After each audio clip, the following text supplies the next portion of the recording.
you from the Hudson Media Group studios. This is Talking Politics, and I am the professor, Fernando Uribe. There's a lot to discuss, so let's get started. This is what I'm thinking about right now. Now, ladies and gentlemen, I've talked about it repeatedly, not only on my podcast, but on this program, and I've said it repeatedly, and I'll continue to say it. The president's chances of getting reelected in 2020 improve on a daily basis because of the ongoing stupidity of the liberal mainstream media.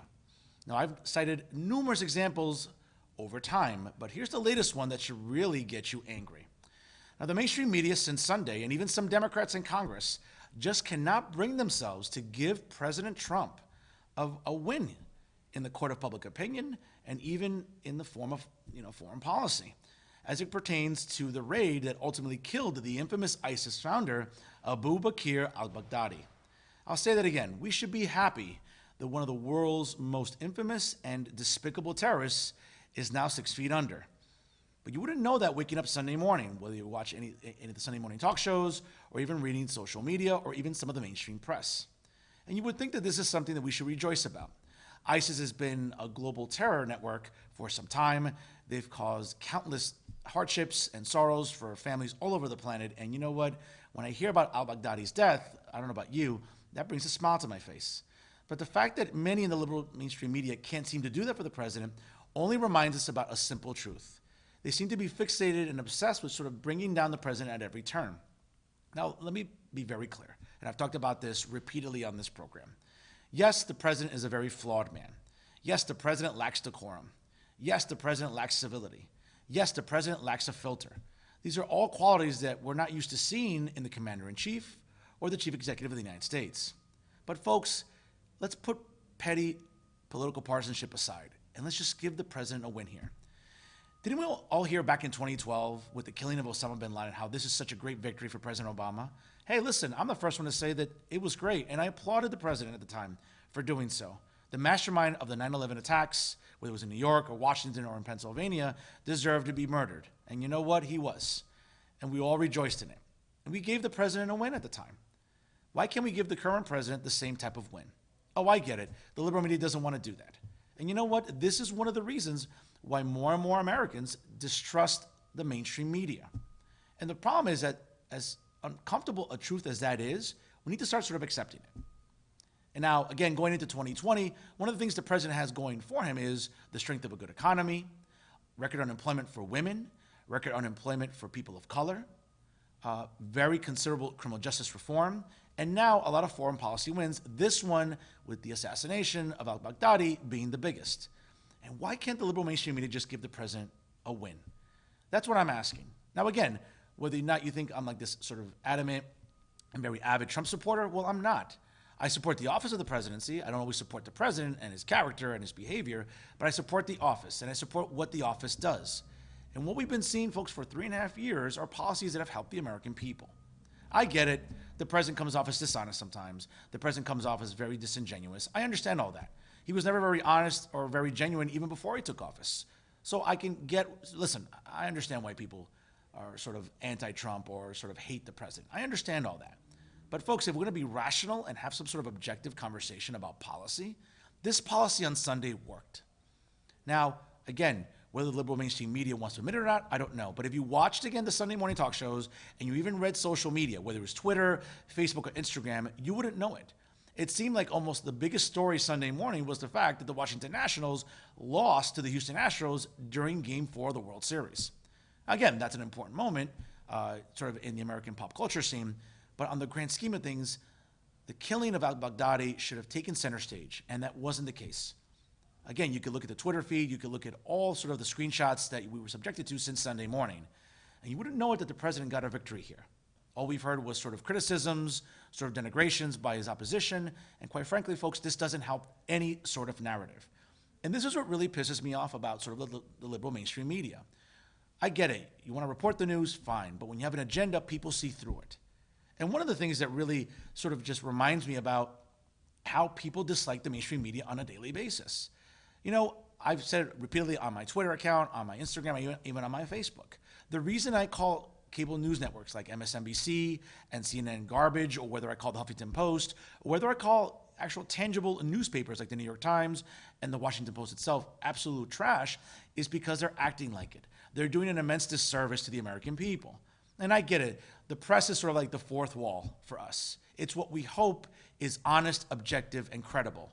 And guess what? For many, many years now, we haven't been getting that from the liberal mainstream media. Now, call me conservative, call me Republican, call me whatever you like.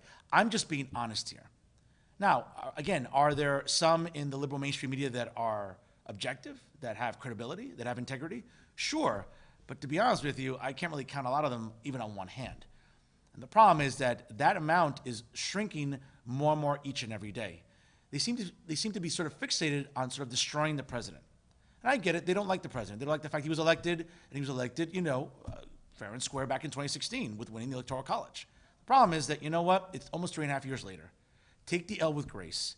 Take the L with dignity. Take the L with a little bit of humility. And the bottom line is, if the liberal mainstream doesn't like the president, do me a favor. Get behind a candidate that can beat him. And right now, we're not seeing that. And with a strong economy, as I mentioned, foreign policy initiatives that have been working, criminal justice reforms that have benefited millions of people in this country, and again, record unemployment for all demographics, the president looks like he's in a really good position to win in 2020. We'll find out. But the problem is that you wouldn't know it from the liberal mainstream media. To be honest with you, I trust them about as much as I trust a water fountain somewhere in Mexico. And that's what I'm thinking about right now. During this week's edition of Talking to Hudson, which you listen to on Blog Talk Radio, I welcome back in a regularly scheduled monthly appearance the chairwoman of the Hudson County Democratic Organization, Amy DeGise. And we have a lot to talk about in over an hour's time, and here are some of the highlights I think that you'll find very interesting. First and foremost, we talked about Governor Murphy's appearance at the HCDO Fall Gala at the Boulevard in North Bergen recently. Certainly, turnout was tremendous, and the governor was quite ecstatic about the support of the Democratic Party here in Hudson County. Let's hear what she had to say about it. I think that, the governor made a point during his speech about, seeing, he was very pleased with the turnout, and certainly, he wanted to say that, as Hudson County goes, so does New Jersey. And I'm sure that you, as the chair, that had to make you very happy to hear the governor say that. Yeah, absolutely. And that was one of our goals really early on with the organization, to let this be the stomping ground for the Democratic platform, for presidential candidates, for all of that, because we are so deep blue here in Hudson County, and sometimes that gets overlooked in general elections and everything like that. But, we really decide a lot of what is going to be decided for the Democratic platform. So we want Hudson County to be seen as in the driver's seat for this blue wave. We're on the lead surfboard, kind of. And it's nice that the governor does recognize that and utilizes us, and, we run up the score. And that's a good thing for the Democrats. We should look at strong Democratic communities. Since taking office last June, Chairwoman DeGise has really mobilized the Democratic Party in Hudson County. As you can tell, Amy was very delighted about not only Governor Murphy's attendance, but other elected officials that also went to the Boulevard last week. Hopefully that translates to more numbers and a higher turnout, not just coming up on Election Day, but also in 2020, where Democrats hope to take back the White House, keep a Senate seat here in New Jersey, and perhaps keep all congressional districts blue coming up in the new year. Without a doubt, Amy's very enthusiastic, but she remains very cautious in the months ahead. Turning to another topic we discussed with Chairwoman DeGise was the upcoming council race in Hoboken. And without a doubt, Mayor Ravi Bala is running his slate of 5 candidates up against the incumbents. And whether or not she feels any pressure to sort of take sides in this race upcoming in the Mile Square City remains to be seen. But I wanted to make sure that I asked her about it on the record, and let's hear what she had to say about it. And at any point in time, maybe, have you felt any pressure to sort of maybe take a position here and say, listen, they're all Democrats, and while it's a nonpartisan election in Hoboken, there are some very visible Democrats out there running on November 5th in Hoboken. And how do you feel about that right now? Yeah, and it's always difficult. I like to play the role of like a diplomat and unite people together. So when you do have an environment that's a little bit more, I guess, abrasive, or people aren't getting along, I'm hesitant, because I don't want, I don't want to say I don't want to offend people, but I don't want to get myself caught up in the middle of something that's going to hurt a certain side, and I want to work with the mayor as much as possible. A lot of the council right now are friends to me, Jen, Tiffany, Mike, Ruben. They're all great people, and I believe great council people. And I've been really supportive of them and the people that they've wanted to have on their, for the committee in their area and their district. They put some really engaged people in the front lines. So we've been trying to be more informative, especially using the committee people to get out, remind people that there's an election, to learn about the candidates, and try and take the role in that direction, just to, inform people that we want to work with good Democrats. This is a nonpartisan election, so let the people choose the Democrats that they would like to deal with. And I always feel like it's a unique situation. We don't have it a lot in Hudson County, where in Hoboken the mayor does not have to run in the same year as his council people. And that only happens in a few places in Hudson County. So it's a very unique situation because much of City Hall is at work and, he has constant meetings and trying to drive policy and resolutions and deal with the council that he has right now. And then they're also running an election. So I do think that this is kind of a report card on him and how the communities feel like he's doing. But as much as people like him, they also like the council people that sometimes are combative towards him. And it's a very unique situation, but I think that that's a community likes some checks and balances. They like that there's, active discussion going on. Sometimes it's a little bit more active than we hope for, a little more argumentative than we're hoping for, but it's still a discussion. And at the end of the day, it's incumbent on us as elected officials and as politicians to come to the table and build consensus for our community and for their prosperity, for their safety, for everything that, deals with the community. So I haven't felt pressure to pick a side, and I don't think that either one of them have, demanded that we become a presence. They would like very much to do their own things independently. They would like to run on the platforms and the agendas that they feel successful with. And some of the people running under what's Mayor Bala's ticket are committee people as well.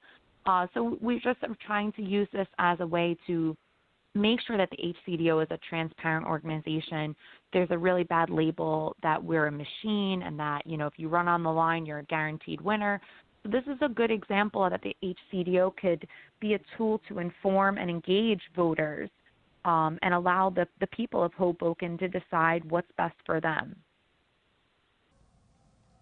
Lastly, we talked about the ongoing Airbnb controversy in Jersey City with the chairwoman.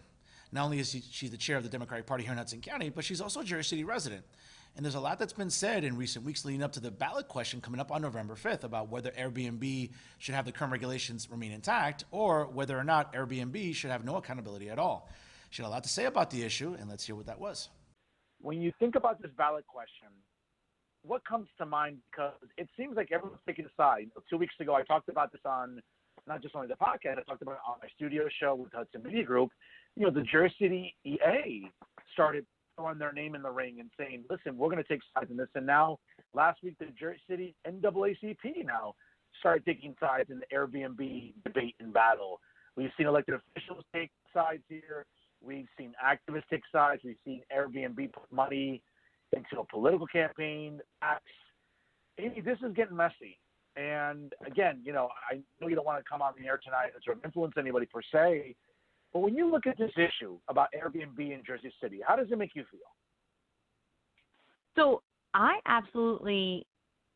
it's a love-hate relationship because you hate the division, but I love that this is a referendum and it's being left up for the people to choose. And the council with, the mayor's guidance put together regulations, most of the council being in agreement with the regulations proposed. I think all of the council would like to see some sort of regulations. I know that Councilman Boggiano and Councilman Young think that these are too strict of regulations, but they did put forth their own kind of plans. So I'm excited that it's being left up to us and that we are so kind of, I don't know, like where everyone is talking about this, whatever side they're on, they want to be informed. They want to understand the language. They're, confused that does yes mean yes for Airbnb or does that mean yes for the regulation? So I do love that people are talking about it. The committee people are working overtime, and the committee people, I want to say like 90% of what I've seen are for the regulations, and they've been really supportive with Chairwoman Stamato in getting literature out and getting signs hung up and talking to their neighbors. And that's really what we want from the committee people, is them to stay in touch with the voters of their neighborhoods and not only remind them that there's an election, but what's on the ballot. And, in prior years, like we've said with November elections in Hudson County, they've been kind of sleepers. and committee people were not called up to do what they've been elected to do. So I think that they feel extremely empowered. So it's been a lot of kind of educating them on how to organize their communities. And I do feel as a resident that we should see some regulations. And I think that it's important for voters to know that, come the new year, I believe Airbnb is really, going public and they have an IPO coming out. So, whether this referendum goes through or not will kind of dictate what their value is. These are some of the highlights during my conversation with Chairwoman DeGise. Again, you can listen to the episode in its entirety, which lasted well over an hour, by going to www.blogtalkradio.com/Talking to Hudson. You can listen to it from anywhere, anytime, from any PC, Mac, smartphone, or tablet. Without a doubt, the Chairwoman is always one of my favorite guests, and she's very gracious in coming on every month on the program. And here's some local stories that should capture your attention.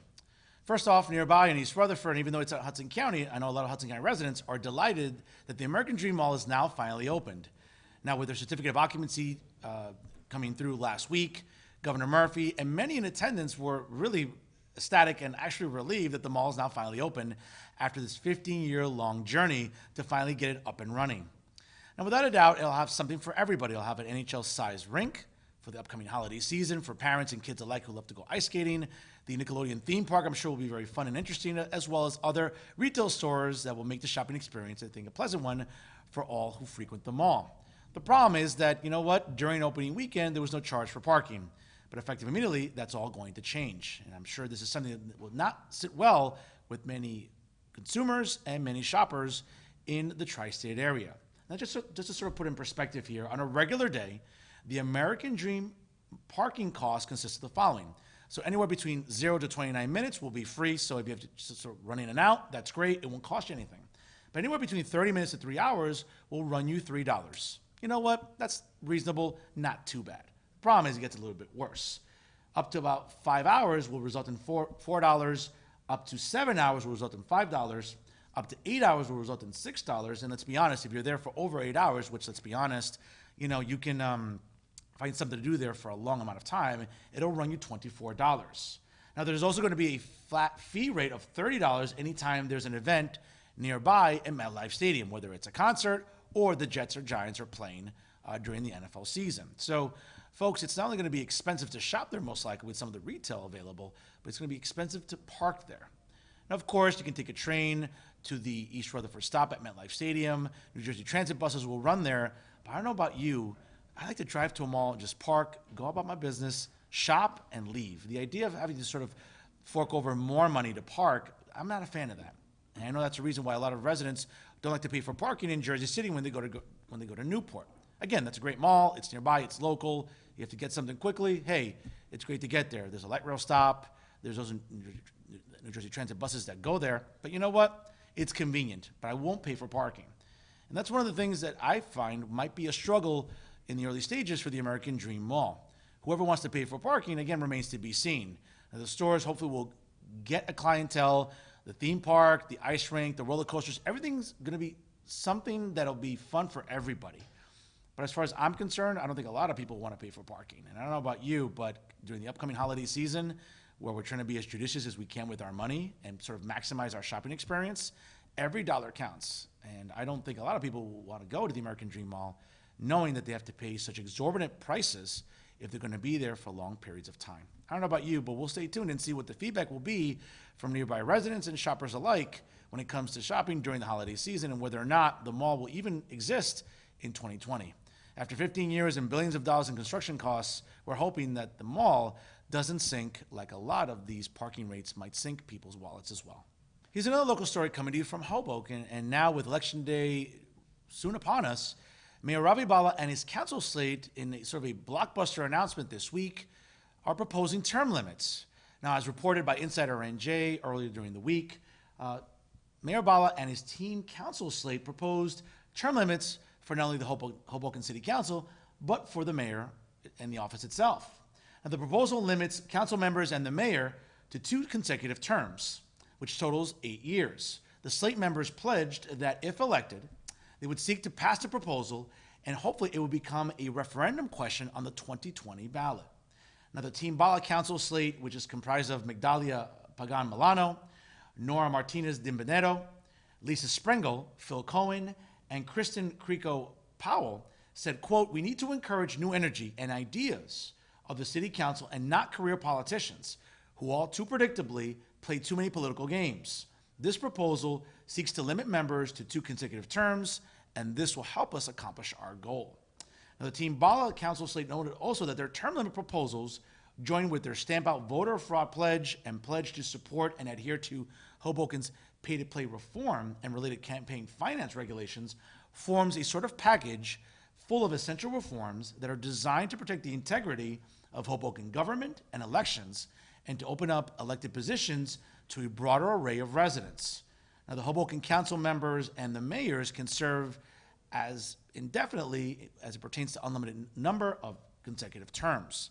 Now, folks, I think, listen, this is a very interesting sort of measure introduced by Mayor Bala and his council slate.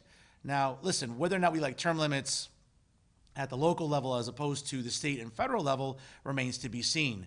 But I think even at a local level, folks, and perhaps maybe term limits is something we might want to consider in the future. But in the Mile Square City, where sort of Hoboken politics becomes so convoluted from election cycle to election cycle, the idea of introducing term limits so close to election day, for a lot of residents seems suspicious, and for a lot of other residents it seems, well, you know what, it's a breath of fresh air. And I don't know about you, I really don't have a position on this yet, as I'm trying to sort of read up more about it. But the one thing I can say, and I applaud the mayor on, is really pushing for more voter integrity. As we all know, voter integrity and voter fraud has been running rampant in Hoboken, as we saw with the current case involving operatives Frank Rea, Matt Colicchio, and other people who are trying to sort of, stain the electoral process. Hopefully, a federal judge will give them the jail terms that they deserve for doing a sort of a disservice to the democratic process. Now, again, I applaud the mayor for doing that and sort of pushing for more voter integrity, because God knows we need it, especially in a town like Hoboken, where we've seen countless incidents. And of course, it did capture the eye of the U.S. attorney in recent years. So again, as opposed to what that federal court case will entail, hey, again, sentencing is coming up in November. Hopefully those individuals will get the jail sentence that they truly deserve. For again, what I argue is really chipping away at a fair and democratic process. Because folks, when we go to vote, we're hoping that it's fair. We're hoping that it doesn't disenfranchise anybody. And we're hoping that it remains reputable. That hasn't happened in Hoboken for some time. And I'm optimistic that with Mayor Bala and the council slate, hopefully sticking to their word, that voter integrity is important on their agenda. But as it pertains to term limits, well, without a doubt, with less than a week to go before Election Day, it remains to be seen whether or not voters will even sway in the direction of Mayor Bala and their council slate, because you know what, for a lot of residents, term limits seems to be something that's high on their priority list. Again, whether or not it sways control of the city council to the mayor, we'll find out on Election Day coming up on November the 5th. Lastly, let's go to Jersey City, where, and to no one's surprise, the Airbnb controversy rages on. Now, coming up on Election Day, the ballot question has really been first and foremost on the minds of thousands of residents going into Election Day. And without a doubt, there's been a mail blitz that has inundated residents on almost a daily basis, leading up to this very important question that will be decided by the voters coming up in Hudson County's largest city. Now, just to sort of unpackage this a little bit here, as reported in the Jersey Journal this week, millions of dollars are flowing into Jersey City ahead of the upcoming election on November 5th. But that money isn't going anywhere near towards boosting a political candidate, but instead it's going to at least attempt to sway a public opinion on the city's recently passed restrictions for short-term rentals listed on services like Airbnb. So, for example, if Jersey City residents vote yes on the ballot question, they'll vote to uphold a host of regulations set to go into effect next year, with sort of a year-long phase-in period. The most significant of which will cap many short-term rentals in the city to only 60 days per year. Now, homeowners can still rent up to 2 units in multifamily buildings that they live in for a short-term basis, and they can do this all year long, while co-op and condo boards are allowed to set their own rules regarding vacation rentals. Now, this is really important, folks, because Airbnb has allotted $3.3 million to encourage residents to vote no and overturn the regulations through a campaign called Keep Our Homes. Now, the company has spent over $1 million since the summer, including $80,000 to collect the thousands of signatures needed to get the referendum on the ballot, according to filings with New Jersey's Election Law Enforcement Commission. Now, Keep Our Homes has inundated the airwaves both in terrestrial TV and radio, as well as social media with television ads, and have plastered doorsteps all throughout the city with multiple flyers. For example, someone that was quoted in the Jersey Journal, a lifelong Jersey resident, Edgar Rivera Colon, counted 13 flyers were mailed to his apartment building over a 2-week span. Folks, 13 flyers. That's crazy in only a 2-week span. I mean, I can't believe it. And even 11 of them came from Keep Our Homes. The resident went on to say, quote, "I think the more they advertise, the more people are going to get angry and go vote." Now, Jersey City has become an increasingly popular destination, though, folks, for tourists in the area, and has seen almost a 500% spike in short-term rental listings since 2015, since the site Airbnb started in Jersey City. Now, the city of 265,000 people is just one stop away from Lower Manhattan, and of course, on the PATH train itself. And the explosion of Airbnb has also coincided with New York City's crackdown on short-term rentals, which was passed in 2016. Now, with that, listen, folks, coming up on Election Day, to all my Jersey City residents watching this, it's your chance to sort of make your voice heard. Now, whether you vote yes or vote no, it's important to go out and vote. But more importantly, it's important to go out there and be well-read on the issues. Listen, I'm the first one to always talk about I don't like expansive government. I like smaller government. I don't like government infringing upon people's lives or even infringing upon the private sector. So I'm the first one to talk about, in a very sort of libertarian way, the idea of government remaining small and never growing beyond its means. But at the same token, folks, I'm also the first person on this broadcast to want to hold corporations accountable. We can't just let corporations run amok and sort of run in a very cavalier way without any sort of accountability. And again, I think this is what some of these regulations will hold them to. Now, again, some people might just say, hey, it's just government growing bigger and government infringing upon homeowners and their ability to make supplemental income when rents and property costs are skyrocketing in Jersey City. Without doubt, folks, coming up on November the 5th, a lot will be determined about where Airbnb stands, and make no mistake about it, it's a story and it's an issue that's being watched very closely, not only throughout Hudson County, but throughout New Jersey and even throughout the United States. Because we saw it in New York where we saw the ban take place in 2016. And don't be surprised if there's some backlash in Jersey City about Airbnb, how that might translate to other cities throughout the United States. Again, folks, I don't like big government, but I also don't like corporations not being held accountable. It's sort of like a really, really messy area to be in. And I hate to be stuck in the middle, but I think a lot of residents will agree with me. That's where we feel right now. We'll find out what happens coming up on Election Day. And that's our show for this week. By the way, folks, again, October was Breast Cancer Awareness Month, and you'll be delighted to learn during this month's campaign of a professor's quest to save breasts. We were able to raise now a new grand total since 2008 of $44,296 to benefit the American Cancer Society and making strides against breast cancer. So again, for all of you that donated throughout the month of October, thank you so much. And again, folks, to check out all the excellent programming brought to you by the Hudson Media Group, you can always go to their websites, www.hmgtvshows.com and also www.livestream.com/HMGTV. Don't forget to like the Hudson Media Group on Facebook and follow them on Instagram and Twitter. You can also check out my podcast every Wednesday night live at 9 p.m. by going to www.blogtalkradio.com/TalkinTheHudson. Don't forget to like the show on Facebook and follow it on Instagram and Twitter. If we're talking politics, we're doing it right here with the Hudson Media Group. I'm Fernando Uribe. Thank you so much for watching.